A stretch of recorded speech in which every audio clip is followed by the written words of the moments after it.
जय हिंद दोस्तों, स्वागत है आप सभी का आपके अपने डेली करंट अफेयर्स की क्लास में। दोस्तों आज है 24 अक्टूबर 2024 और 24 अक्टूबर से रिलेटेड जितनी भी इंपॉर्टेंट करंट अफेयर्स हैं उन सभी को यहां पे हम डिटेल से कवर करने वाले हैं। आज जो आप क्लास नंबर देख रहे हो 1055 नंबर की क्लास देख रहे हैं। लगातार 1055 दिनों से मैं आपको करंट अफेयर्स पढ़ा रहा हूं भारत के सभी एग्जाम्स के लिए। तो दोस्तों यहां पे आपको स्टैटिक जीके मिलेगा, हिंदी इंग्लिश दोनों मीडियम में क्लास मिलेगी। भारत के हर एग्जाम्स के लिए current affairs, UPSC, SSC, railway, one day, state, जो भी आपके दिमाग में एग्जाम आ रहे हैं उन सभी एग्जाम्स के लिए आपके लिए ये पूरी क्लास है। दोस्तों यहां पे क्वेश्चन को डिस्कस करने से पहले आप लोगों के लिए मोटिवेशन, तू भी वही कर जो घड़ी करती है, तू भी वही कर जो घड़ी करती है, चलते रहे आज नहीं तो कल सफलता जरूर तेरे कदम चूमेगी। दोस्तों आपने घड़ी की सुइयों को देखा है, वो लगातार चलती रहती हैं। आपको भी घड़ी की सुइयों की तरह चलते रहना है, रुकना नहीं है, थकना नहीं है। अगर थोड़ा थक भी जाओ तो रेस्ट करो, वापस से चलो, वापस से अपने काम पे फोकस करो। आपको 3 चीजों पे फोकस करना है, आपका हेल्थ, दूसरा वेल्थ और तीसरी फैमिली, ठीक है, और चौथा आपका जो भी करियर है जो फाइनेंस से रिलेटेड है। तो बस इसी चीजों पे आप काम करिए। इन सेगमेंट में आप बांट दीजिए, आप कितना टाइम दे रहे हैं दिन में। आप इन सभी को देखिए, सभी जरूरी है। आपकी फैमिली भी जरूरी है, आपका करियर भी जरूरी है और आपकी हेल्थ भी जरूरी है, आपकी समाज में प्रतिष्ठा भी जरूरी है। सब पे काम करिए। तो आइए स्टार्ट करते दोस्तों। सबसे पहला क्वेश्चन आपके स्क्रीन पर यहां पर देखिए, लुओंग क्वांग किस देश के प्रेसिडेंट बने हैं? Luong Quang has become the president of which one of the following country? तो देखिए दोस्तों, वियतनाम को यहां पे नया राष्ट्रपति मिल चुका है। तो टो लैम के स्थान पर वियतनाम के नए राष्ट्रपति बने हैं लुओंग क्वांग। देखिए नाम से ही इतना अटपटा नाम है कि नाम आपके दिमाग में ऑलरेडी आ जाएगा। लुओंग क्वांग बोलने पर ही ऐसा लग रहा है, तो बड़ा ही अजीबोगरीब नाम है, तो आपको मतलब याद करने में कठिनाई नहीं होगी। देखिए दोस्तों, नेशनल असेंबली का 8वां सेशन था। इसमें 91.67% वोट इन्होंने हासिल करे और देश के प्रेसिडेंट यहां पे चुने गए हैं। दोस्तों किन के स्थान पर मैं आपको बता चुका हूं, he has replaced To Lam और 2026 तक इस पद पर ये बने रहेंगे। ठीक है, अब देखिए यहां पे जो कुआंग है ये कौन है? तो कुआंग की हिस्ट्री पे मैं आपको लेके चलता हूं। 1975 में सेना को इन्होंने ज्वाइन किया था और 2006 तक मेजर जनरल यहां पर बन गए थे। अब ये देश के राष्ट्रपति बन चुके हैं। अब आपको आइए मैं आपको वियतनाम लेके चलता हूं। आइए वियतनाम घूमने चलते हैं। देखिए भारत के रिस्पेक्ट में वियतनाम कहां पर है, तो आप इस तरफ जाएंगे तो ये वाला जो आपको रेड मार्क दिख रहा है ये आपको वियतनाम दिख रहा है। अब मैं आपको पूरा डिटेल में आपको लेके चलता हूं। तो आप यहां पर देखिए ये वियतनाम है, वियतनाम से चाइना लगा हुआ है, लाओस लगा हुआ है, यहां पर आप इधर देखिए थाईलैंड इस तरफ, ये कंबोडिया है, ये मेकोंग रिवर यहां पे चाइना से होकर के गुजर रही है। तो वियतनाम की कैपिटल आपसे पूछी जाए तो आप बताएंगे हनोई। क्या है? हनोई इसकी कैपिटल है, डोंग इसकी करेंसी है, फाम मिंचिन प्रेजेंट में इसके प्राइम मिनिस्टर हैं। ये भी आपको याद रखना, ये भी इंपॉर्टेंट है। ठीक है, अब दोस्तों यहां पे हम वियतनाम के बारे में पूरी डिटेल्स को समझते हैं। तो वियतनाम जो है साउथ ईस्ट में लोकेटेड, लोकेशन मैंने आपको दिखाई है। मेरे पीछे आप एक तस्वीर देख रहे हैं, इनका नाम है हो ची मिन। इनको कहा जाता है यहां पे मॉडर्न फादर। किसे कहा जाता है? Founder of modern Vietnam. इनको यहां पे फादर कंसिडर किया जाता है, आधुनिक वियतनाम का जनक, संस्थापक कहा जाता है। अब दोस्तों यहां पे बात नियुक्तियों की आई है, तो रिसेंट में जितनी भी इंपॉर्टेंट अपॉइंटमेंट हुई हैं आइए उसको यहां पे डिस्कस करते हैं। तो मेरे पीछे आप मार्क रूट देख रहे हैं। मार्क रूट जो है नाटो के महासचिव। मेरे साथ आप कमेंट बॉक्स पे आंसर देना स्टार्ट कर दीजिए। नवाब सलाम, नवाब सलाम intercept court of justice ICJ के चेयरमैन है। ठीक है, जो कि नीदरलैंड हेग में है। डिक यहां पे स्कूफ आप यहां पर देख रहे हैं, ये नीदरलैंड के प्राइम मिनिस्टर हैं। किसके प्राइम मिनिस्टर हैं? नीदरलैंड के प्रधानमंत्री कौन है? डिक स्कूफ है। ठीक है, आगे बढ़ते दोस्तों। तामस तुल्योक यहां पर देख सकते हैं आप। तो हंगरी के राष्ट्रपति, हंगरी के प्रेसिडेंट कौन है दोस्तों? तामस तुल्योक है। ठीक है, गीतानस नौसेदा, ये मेरे साथ बताइए कौन है? लिथुनिया के प्रेसिडेंट। किसके प्रेसिडेंट है? लिथुनिया के राष्ट्रपति है ये। हल्ला टॉमस डॉटर, ये कहा कि राष्ट्रपति हैं? तो आइसलैंड की राष्ट्रपति, आइसलैंड की प्रेसिडेंट हल्ला टॉमस डॉटर है। तो ये सारी चीजें आपने पढ़ी। आइए बढ़ते हैं यहां पर अगले प्रश्न की तरफ। तो दोस्तों रिसेंटली में WHO ने कौन सा ऐसा देश है जिसको मलेरिया फ्री घोषित कर दिया कि मलेरिया मुक्त देश है? Which country has been declared malaria free by the World Health Organization? तो यहां पे इजिप्ट को यहां पे घोषित किया गया है कि यहां पर एक भी मलेरिया के केसेस देखने को नहीं मिले हैं। WHO ने यहां पे इसको मलेरिया फ्री नेशन घोषित कर दिया ऑफिशियली। दोस्तों इसी साल कर्बो वर्डे, ये भी आपको याद रखना है, तो कर्बो वर्डे को भी स्टेटस यहां पे दिया गया। ये पहले ही इसको यहां पे मलेरिया फ्री देश घोषित कर दिया गया था।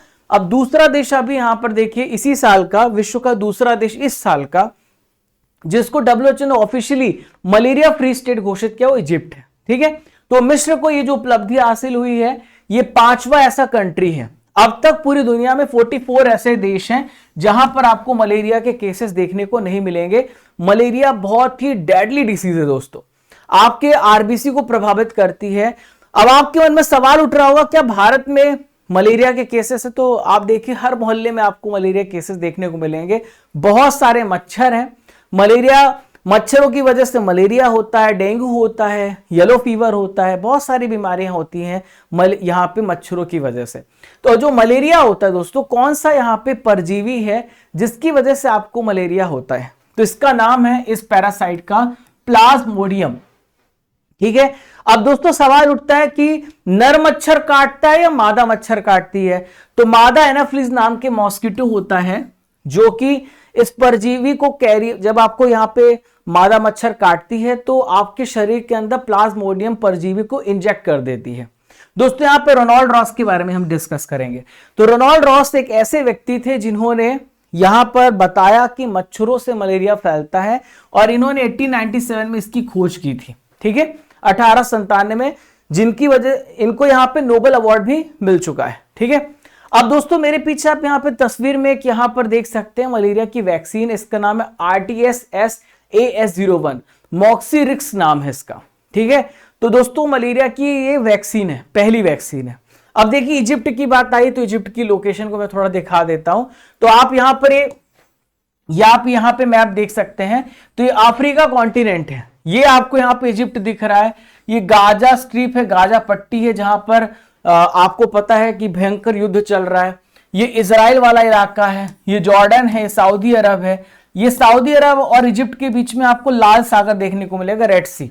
और ये स्वेज कनाल है, स्वेज नहर। ठीक है, ये स्वेज नहर बहुत इंपॉर्टेंट है भारत के लिए भी, यहां से कनेक्टिविटी हमको मिलती है यूरोप की तरफ, और ये मेडिटेरियन सी है। ठीक है, तो देखिए इजिप्ट की कैपिटल काहिरा है, मिस्र पाउंड यहाँ की करेंसी है। अब्दुल फतेह अल सीसी राष्ट्रपति हैं इजिप्ट के, और अभी अब ब्रिक्स सम्मेलन हुआ तो आपको याद होगा, मैंने पढ़ाया कल ही, ये ब्रिक्स समिट में भी गए। दोस्तों यहां पर आप देखिए ये कैसा, यहां पर देखिए इजिप्ट है जो आपको एशिया में भी देखने को मिलेगा और अफ्रीका, दोनों कॉन्टिनेंट में आता है। जो इसका मिस्र का एशियाई भाग है जो इस तरफ है, ये वाला हिस्सा आप देख सकते हैं, इसको सिनाई प्रायद्वीप भी कहा जाता है, सिनाई आइलैंड्स कहा जाता है, ये आपको याद रखना है। दोस्तों यहां पर स्वेज नहर है जो इंपॉर्टेंट है ट्रेड के लिए, व्यापार के लिए बहुत ज्यादा इंपॉर्टेंट है, जो मैंने आपको पहले ही एक्सप्लेन किया है। इजिप्ट में आपको गीजा में आपको यहाँ पे पिरामिड देखने को मिलेंगे। ठीक है, यहां से नील नदी भी निकलती है, नील नदी का वरदान कहा जाता है। मिस्र की जो सभ्यता है वो नील नदी की वजह से, जितनी भी सभ्यताएं हैं आपको पता है वो सब नदियों के किनारे ही आपको मिलेंगी। आइए देखते हैं यहाँ पे तीसरा इंपॉर्टेंट क्वेश्चन। दोस्तों संयुक्त राष्ट्र जैव विविधता सम्मेलन COP16 किस देश में शुरू हुआ है? United nation convention on biodiversity, COP16 कहां पे स्टार्ट हुआ है? तो साथियों ये जगह कोलंबिया है, कोलंबिया में स्टार्ट हुआ है। पिछले साल कनाडा में हुआ था, इस साल ये कोलंबिया में ऑर्गेनाइज किया गया COP16।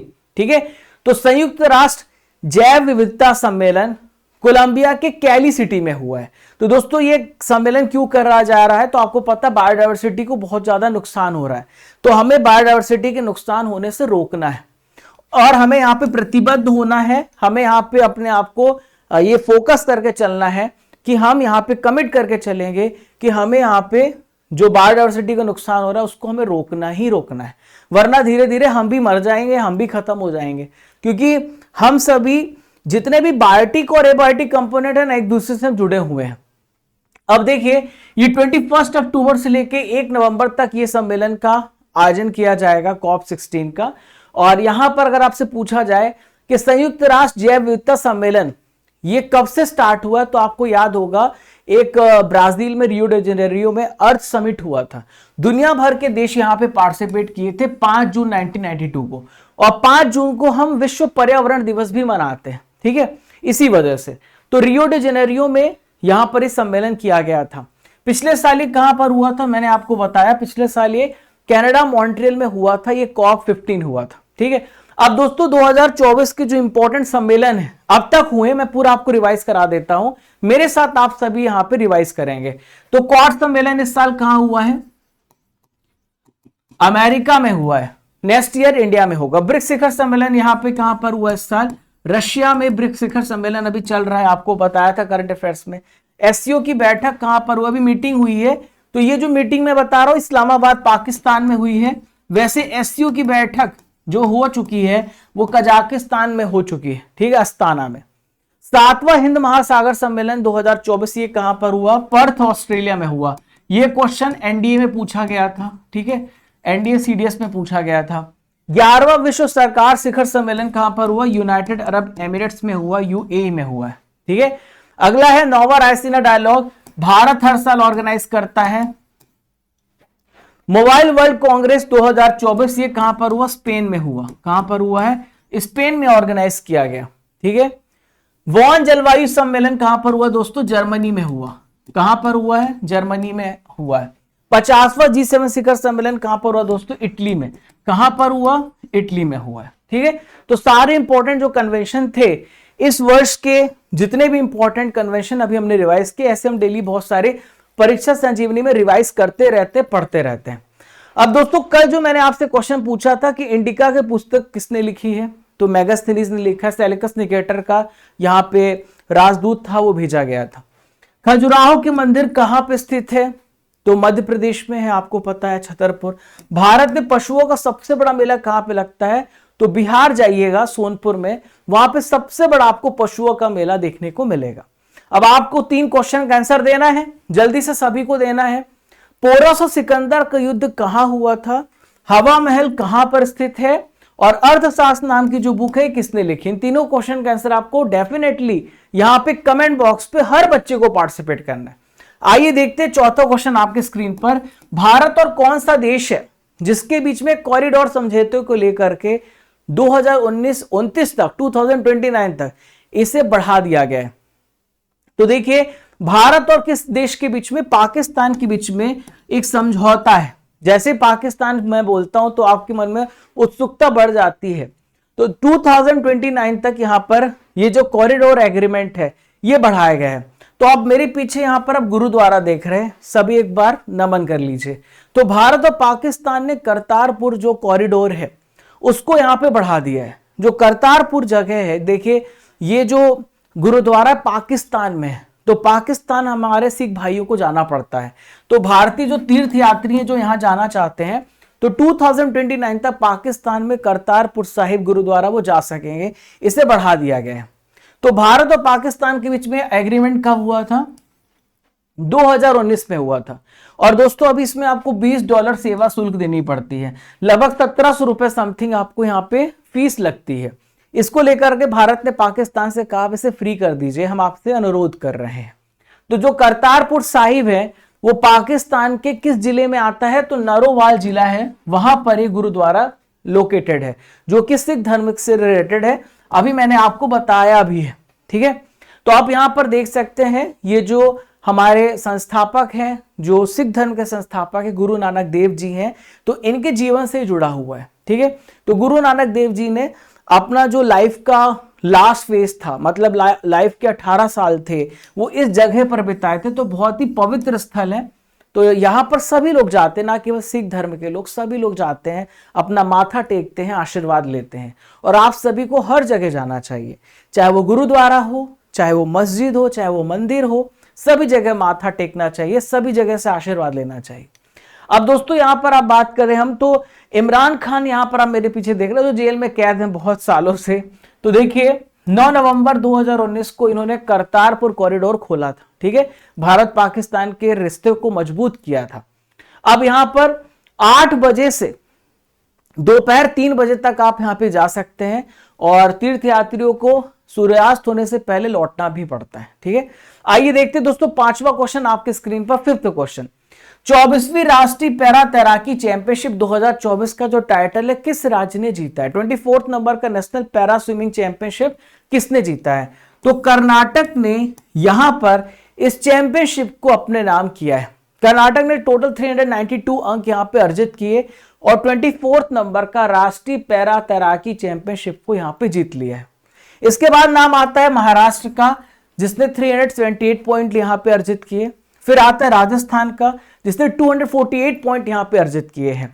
तो केरल के यहां पर मैं आपको कुछ नाम बता रहा हूं, सभी नाम आपको नहीं याद रखना है, क्योंकि बहुत सारे ऐसे गेम्स हैं, बहुत सारे ऐसे स्पोर्ट्स से रिलेटेड क्वेश्चन जो पूछे जाएंगे आपसे। केरल के जो मोहम्मद असीम है, इन्होंने सीनियर यहां पे पुरुष जो चैंपियन है ये बने हैं। आंध्र प्रदेश के रवि कार्तिक, ये यहां पे पुरुष जूनियर खिताब इन्होंने जीता है। ये चैंपियनशिप कहां पर हुई? गोवा में हुई है, 20 अक्टूबर 2024 को ऑर्गेनाइज की गई थी। अब मैं आपको परीक्षा संजीवनी में इंपॉर्टेंट करंट अफेयर्स बता देता हूं। तो जो एशियाई टेबल टेनिस चैंपियनशिप हुआ है, ठीक है, इसमें पुरुष और महिला दोनों कैटेगरी में भारतीय टीम ने यहां पे ब्रॉन्ज मेडल यहां पे हासिल किया है। अभी मैंने आपको पढ़ाया था करंट अफेयर्स में। 14 नंबर की हॉकी इंडिया जूनियर पुरुष राष्ट्रीय चैंपियनशिप किसने जीती? पंजाब ने जीती है। दोस्तों चौथी इंटर कॉन्टिनेंटल कप जो कि फुटबॉल से रिलेटेड है, किसने जीती है? सीरिया ने जीती है। 2024 की ट्रॉफी को अपने नाम किया है। दोस्तों आज के नॉलेज की फैक्ट्री में मैं केवल आपको इसरो से रिलेटेड यहां पे फैक्ट बताने वाला हूं। तो दोस्तों मैंने जैसा कि आपसे फैसला किया है कि मैं आपको हर एक चीज, नई नई चीजें आपको मैं बताऊंगा, नई नई स्टैटिक जी के आपको बताऊंगा, रिलेट करके पढ़ाऊंगा, ताकि आपका रेलवे, एसएससी, स्टेट एग्जाम, सारे एग्जाम एकदम पूरा आपको रट जाए हर चीज और आप नई नई चीज सीखे डेली। तो आज हम इसरो के बारे में जानेंगे। इसरो का फुल फॉर्म होता है इंडियन स्पेस रिसर्च ऑर्गेनाइजेशन। 1969 में इसरो की स्थापना हुई। हेडक्वार्टर इसका बेंगलुरु में है। पहले जो हमारे फादर भी कहे जाते हैं हमारे स्पेस के, विक्रम साराभाई, ये यहां पे अध्यक्ष थे। अभी वर्तमान में अध्यक्ष एस सोमनाथ जी हैं। देखिए यहां पर राष्ट्रीय सुदूर संवेदी केंद्र यानी नेशनल रिमोट सेंसिंग सेंटर कहां पर है आपसे पूछा जाएगा? हैदराबाद में है। भारतीय सुदूर संवेदी संस्थान कहां पर है? Indian institute of remote sensing, ये देहरादून में है। विक्रम साराभाई अंतरिक्ष केंद्र, जिसे हम कहते हैं वीएसएससी यानी विक्रम साराभाई स्पेस सेंटर, कहां पर है? तिरुवनंतपुरम केरल में है। सतीश धवन अंतरिक्ष केंद्र, ये कहां पर है? इसे शॉर्ट फॉर्म में SHAR कहते हैं। श्रीहरिकोटा आंध्र प्रदेश में है। स्पेस एप्लीकेशन सेंटर कहां पर? दोस्तों अहमदाबाद में आपको स्पेस एप्लीकेशन सेंटर देखने को मिलेगा। अब ये इंटरनेशनल ऑर्गेनाइजेशन नासा है। नासा की स्थापना 1958 में हुई है। बिल नेल्सन वर्तमान में इसके प्रशासक है। इसका हेडक्वार्टर वॉशिंगटन DC में है। देखिए नासा अगर बोले तो अमेरिका की स्पेस एजेंसी है। जाक्सा बोले तो जापान की है। ISA बोले तो इजराइल की है। CNSA बोले तो चाइना की है, ठीक है, और रोसकॉस्मोस रशिया की है और सुपार्को पाकिस्तान की है और AEB किस देश की स्पेस एजेंसी है? ब्राजील की है। तो बहुत सारे फैक्ट आपने, अमेजिंग फैक्ट्स यहां पर आपने जीके से रिलेटेड यहां पे सीखे। आइए यहां पर हम थोड़ा स्टडी कर एप्लीकेशन के बारे में जानते हैं और आपकी रैंकिंग को भी डिस्कस करते हैं, जो डेली आपकी रैंकिंग होती है। तो डेली करंट अफेयर्स की PDF ठीक आधे घंटे के बाद आपको मिल जाएगी जैसे क्लास खत्म होगी। आप ई-बुक्स में जाएंगे, टेस्ट सीरीज में जाएंगे, टेस्ट पास में जाएंगे। तो जब आप ई-बुक्स में जाएंगे तो हर महीने की मंथली करंट अफेयर्स पाएंगे, हिंदी इंग्लिश दोनों मीडियम में पाएंगे। टॉपिक वाइज करंट अफेयर्स की PDF पाएंगे। मैराथन, ईयरली, हाफ ईयरली, 9 महीने की करंट अफेयर्स की बुक अपडेटेड पाएंगे। जीके जीएस के सभी विषयों की बुक्स पाएंगे, ठीक है दोस्तों। 23 अक्टूबर की रैंकिंग है, जहां पे मैंने सरप्राइज टेस्ट लिया था अगस्त महीने का। तो यहां पे हरीश कुमार टॉपर है, दीपाली सिंह, दीनू जाटव, विक्रांत, अनिल डायनामिक, महेंद्र, मयंक, सोहन, अनिल कुमार। तो ऐसे ही सरप्राइज टेस्ट होगा। अभी एक सरप्राइज आपके लिए और टेस्ट होने वाला है, जनवरी का टेस्ट लूंगा, फिर फरवरी, मार्च, अप्रैल, हर महीने का आपका मैं सरप्राइज टेस्ट लूंगा। पुराने महीनों का भी मैं रिवाइज कराऊंगा। अगर आपको हर मंथ का प्रैक्टिस भी करना है तो आप मंथली करंट अफेयर्स में जाना, जहां पर आप प्रैक्टिस कर सकते हो। ठीक है। हर महीने 240 क्वेश्चन की आप प्रैक्टिस यहां पे कर सकते हो। 3000 प्लस टेस्ट आपको मिलेंगे 1 साल की वैलिडिटी के साथ टेस्ट पास में। Raja Gupta current affair Telegram channel को ज्वाइन करना है ताकि आपको रेगुलर अपडेट्स मिलते रहे। आइए फ्रेंड्स बढ़ते हैं प्रश्न नंबर 6 की तरफ। आपकी स्क्रीन पर छठवां क्वेश्चन आपके स्क्रीन पर ही रहा, संयुक्त राष्ट्र दिवस यानी यूनाइटेड नेशन डे कब सेलिब्रेट किया जाता है? तो दोस्तों आज है 24 अक्टूबर और 24 अक्टूबर को यूएन डे सेलिब्रेट किया जाता है क्योंकि 24 अक्टूबर 1945 को यूनाइटेड नेशन की स्थापना हुई थी। ठीक है, तो 24 अक्टूबर 1945 को डेट याद रखना। देखिए इस पर टोटल कितने मेंबर्स हैं? 193 मेंबर्स हैं और इसकी बहुत सारी ऑफिशियल लैंग्वेज है, हिंदी नहीं है जिसका मुझे दुख है, हिंदी भी होनी चाहिए।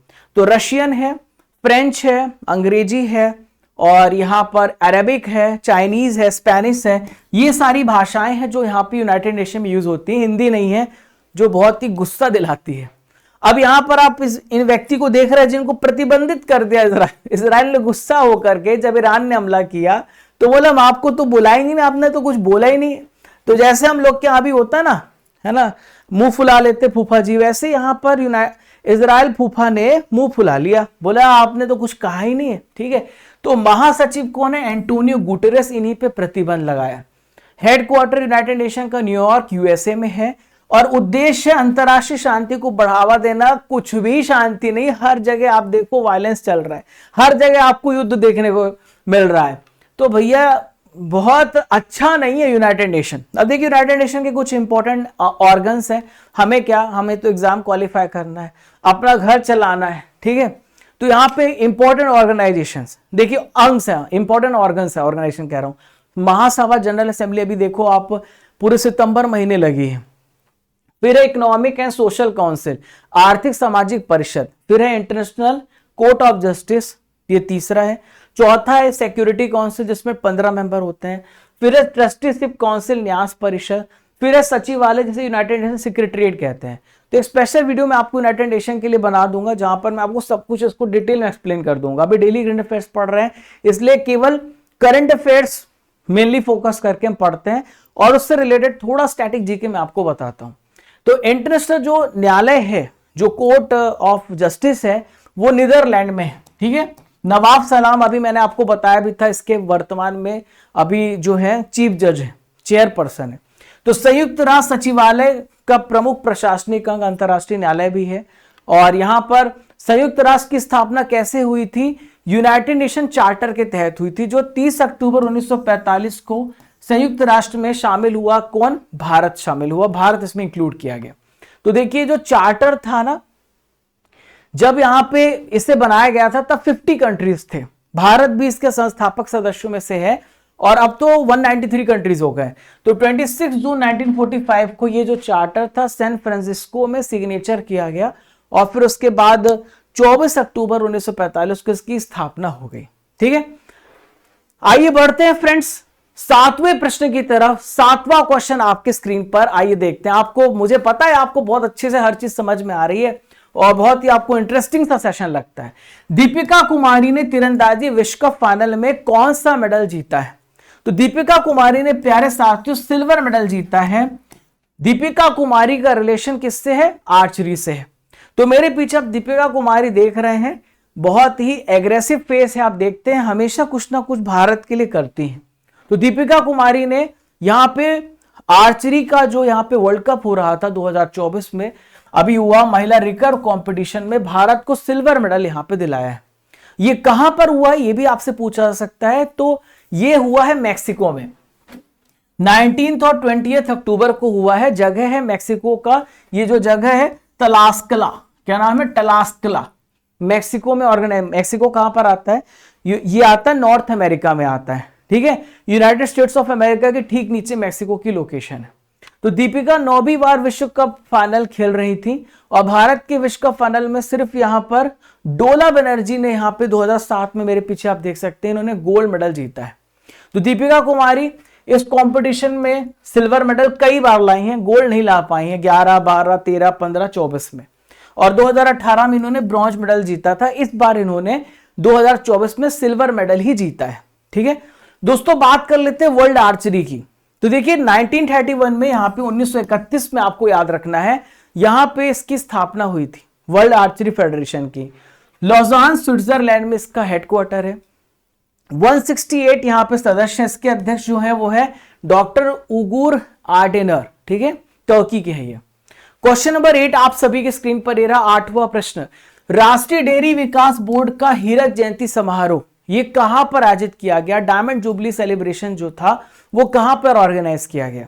तो ये आनंद, गुजरात में यहां पे इसका आयोजन किया गया। कहां पर? गुजरात में।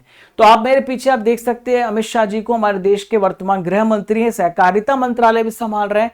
तो इन्होंने 22 अक्टूबर को हीरक जयंती समारोह में यहां पर यह शिरकत किया और इसका उद्घाटन किया। इसमें बहुत सारी घोषणाएं भी हुई हैं।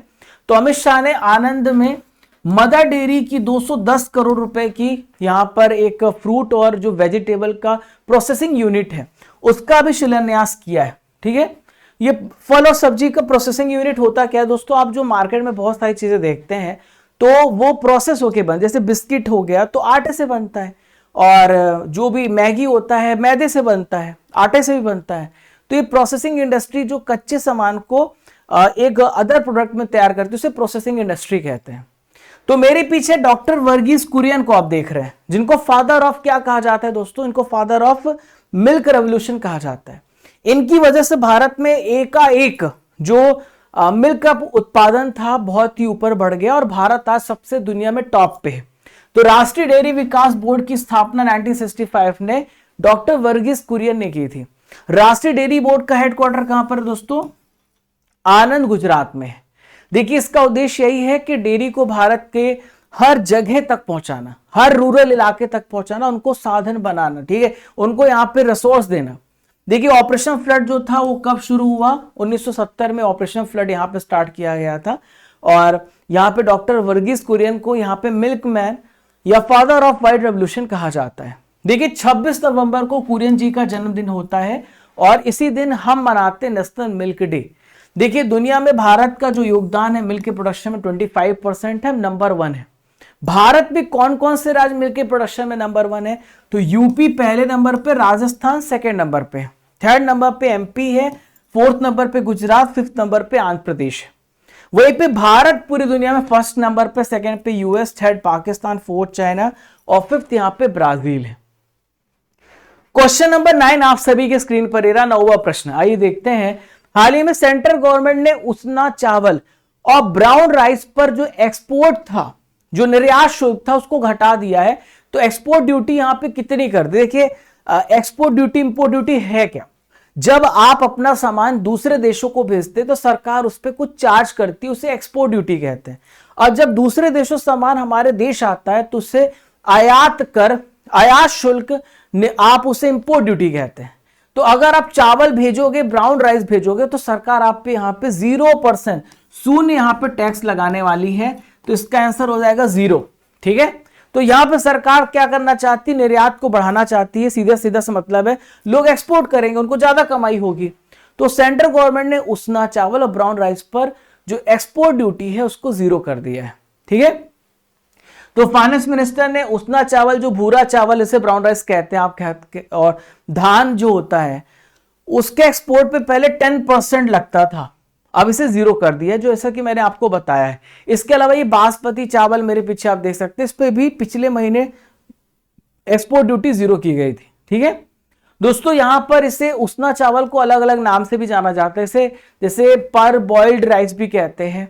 जहां पर आप बिहार देखो, झारखंड, इन जगहों पर इसे पर बॉइल्ड राइस कहते हैं, ठीक है। और उत्तर भारत में इसे सेला चावल के नाम से भी जाना जाता है, ठीक है।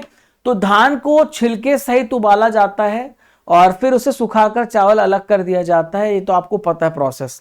आज का आखिरी इंपॉर्टेंट करंट अफेयर आप सभी के स्क्रीन पर यह रहा दोस्तों। आईसीसी महिला T20 विश्व कप 2024 की टीम ऑफ द टूर्नामेंट घोषित हुई है। इसमें किस भारतीय महिला को चुना गया है? तो देखिए हरमनप्रीत कौर का परफॉर्मेंस अच्छा था पर भारत नहीं जीता, तो इसलिए हम अच्छा नहीं मानेंगे।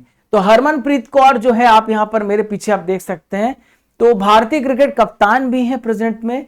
तो इनको आईसीसी महिला T20 विश्व कप के टीम ऑफ द टूर्नामेंट में सिलेक्ट किया गया है। इन्होंने 150 की औसत से 150 रन यहां पे बनाए हैं इस बार की T20 विश्व कप में, और इस बार का विनर न्यूजीलैंड बना है। कौर ने 4 इनिंग्स में 2 अर्धशतक जड़े थे, और चुनी गई टीम में आप साउथ अफ्रीका के जो कप्तान है लॉरा वोलवर्ड, ये यहां पे कैप्टन बनाई गई है। देखिए दोस्तों, यूनाइटेड अरब एमिरेट्स में अभी रिसेंटली में T20 वर्ल्ड कप हुआ, women's T20 world cup, New Zealand इसमें विनर बना, 20 करोड़ इनको कैश प्राइज मिली। इसमें जो रनर अप टीम थी वो साउथ अफ्रीका थी, और न्यूजीलैंड ने साउथ अफ्रीका को 32 रनों से हराया है। Player of the series Amelia Kerr रही है न्यूजीलैंड से, सबसे ज्यादा विकेट इन्होंने लिए, 15 विकेट लिए। ठीक है, चलिए, और सबसे ज्यादा रन बनाया साउथ अफ्रीका के कप्तान लॉरा वोलवर्ड्स ने, सबसे ज्यादा यहां पे रन बनाए, 223 रन बनाए। तो यहां पर हमारा 10 इंपॉर्टेंट करंट अफेयर पूरा कंप्लीट हो जाता है। अब बारी है दोस्तों यहां पे ट्रिपल आर की, जहां पर हम सितंबर महीने के करंट अफेयर्स को रिवाइज करेंगे 2024 में, जो भी करंट अफेयर्स मैंने पढ़ा है। तो मेरे साथ आप सभी कमेंट बॉक्स पे शुरू हो जाइए, देखते कौन सबसे पहले आंसर यहां पे देता है। विनोद बच्चन को किस देश की संसद के द्वारा ग्लोबल प्रेस्टीज अवार्ड से सम्मानित किया गया? तो यूनाइटेड किंगडम ने इनको यहां पे सम्मानित किया है। विश्व पर्यावरण स्वास्थ्य दिवस, मैं आपसे पर्यावरण दिवस नहीं बोल रहा, वर्ल्ड एनवायरमेंट हेल्थ डे बोल रहा, तो 26 सितंबर को मनाया जाता है।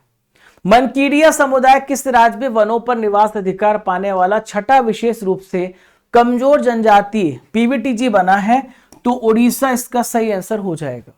नेपाल का सबसे बड़ा व्यापारिक साझेदार देश कौन सा बना है? तो नेपाल का सबसे बड़ा व्यापारिक साझेदार देश हमारा प्यारा भारत है। हाल ही में किस भारतीय वेब सीरीज को इंटरनेशनल एमी अवार्ड 2024 के लिए नॉमिनेट किया गया है? द नाइट मैनेजर को नॉमिनेट किया गया। केंद्र सरकार ने कितने हाईकोर्ट के चीफ जस्टिस की नियुक्ति की अधिसूचना जारी की है? तो 8 हाईकोर्ट इसका राइट आंसर होगा। सरदार वल्लभ भाई पटेल राष्ट्रीय पुलिस अकादमी का प्रमुख किसे अपॉइंट किया गया है? तो अमित गर्ग को अपॉइंट किया गया। हाल ही में ईस्टर्न ब्रिज 7 अभ्यास का आयोजन कहां पर किया गया? तो इसे ओमान में ऑर्गेनाइज किया गया। 25 नंबर के आईफा अवार्ड समारोह 2025 का आयोजन किस शहर में किया जाएगा? तो ये जयपुर में ऑर्गेनाइज किया जाएगा नेक्स्ट ईयर। ओलेग कोननेको और निकोलाई चूब ने अंतरराष्ट्रीय अंतरिक्ष स्टेशन पे कितने दिनों तक रहकर एक रिकॉर्ड बनाया है? तो 374 दिनों तक इन्होंने यहां पे रहे।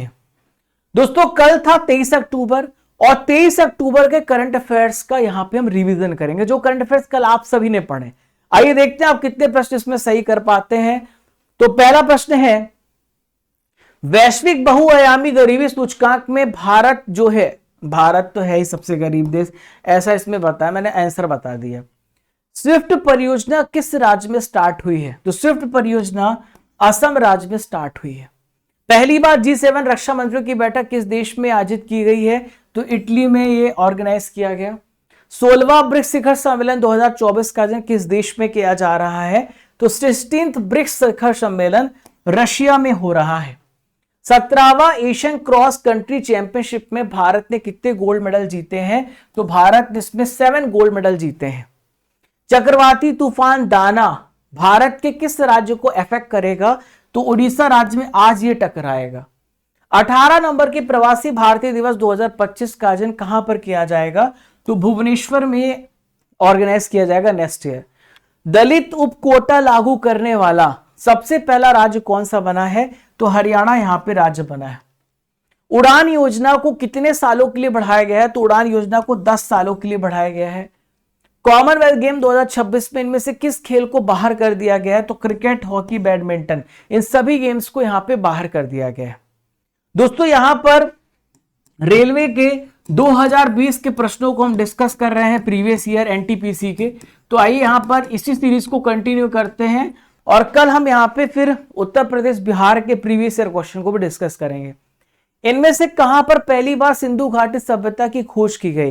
तो सबसे पहली सिंधु घाटी सभ्यता हड़प्पा में खोजी गई, इसीलिए इसका नाम हड़प्पा भी रख दिया गया। मार्श गैस किसे कहते हैं? तो मार्श गैस मीथेन को कहते हैं, जिसका फॉर्मूला CH4 होता है। डैश में हरकत एक पेशी पैर की मदद से होती है, यानी मस्कुलर लेग की मदद से आगे बढ़ता है, तो स्नेल घोंगा आगे बढ़ता है। ठीक है। प्रधानमंत्री जनधन योजना किससे रिलेटेड है? तो प्रधानमंत्री जनधन योजना वित्तीय सेवा से रिलेटेड है, फाइनेंशियल सर्विसेज से। डैश नियम कहता है कि विद्युत प्रवाह वोल्टेज के अनुपातिक है, प्रतिरोध के व्युत्क्रमानुपाती है, यानी इलेक्ट्रिक करंट प्रोपोर्शनल है वोल्टेज के, इनवर्सली प्रोपोर्शनल है रेजिस्टेंस के। तो ओम्स लॉ है V is directly proportional to I, और V जब प्रोपोर्शनल हटा देते हैं तो इसे IR कहते हैं। ओम्स लॉ है, ठीक है दोस्तों। 24 अक्टूबर के करंट अफेयर्स का मैं आपका टेस्ट लेने वाला हूं। आपने बहुत अच्छे से करंट अफेयर्स पढ़ा, अब होगा आपका टेस्ट। आइए देखते हैं आप कितना स्कोर कर पाते हैं। तो 24वें राष्ट्रीय पैरा तैराकी चैंपियनशिप 2024 का आयोजन किस राज्य में हुआ है? ये कहां पर हुआ फ्रेंड्स? गोवा में हुआ है। इसरो की स्थापना किस वर्ष हुई है? तो इसरो की स्थापना 1969 में हुई है। काहिरा किस देश की कैपिटल है? तो इजिप्ट की राजधानी काहिरा है। RTS AS01 मॉस्की रिस्क ये किस रोग की वैक्सीन है? तो मलेरिया की वैक्सीन है। अंतरराष्ट्रीय न्यायालय का हेडक्वार्टर कहां पर है? तो नीदरलैंड हेग में इसका हेडक्वार्टर है। COP15 का आयोजन किस देश में हुआ था पिछले साल? ये कनाडा में ऑर्गेनाइज किया गया था। दीपिका कुमारी का रिलेशन इनमें से किससे है? तो तीरंदाजी आर्चरी से है। 2022-23 के दौरान सबसे ज्यादा दूध का उत्पादन कौन सा राज्य करा? तो उत्तर प्रदेश इसमें टॉप पे है। जाक्सा किस देश की स्पेस एजेंसी है? तो जापान की स्पेस एजेंसी यहां पे जाक्सा है। आपके लिए सवाल है, विश्व स्वास्थ्य संगठन के द्वारा किस देश को मलेरिया फ्री घोषित किया गया? आपको इसका आंसर मुझे कमेंट बॉक्स पे देना है। प्यारे दोस्तों, यहाँ पे हमारी स्टैटिक जीके बुक है जो आप घर तक मंगवा सकते हैं। इसकी लिंक आपको डिस्क्रिप्शन बॉक्स पे, कमेंट बॉक्स पे दी गई है।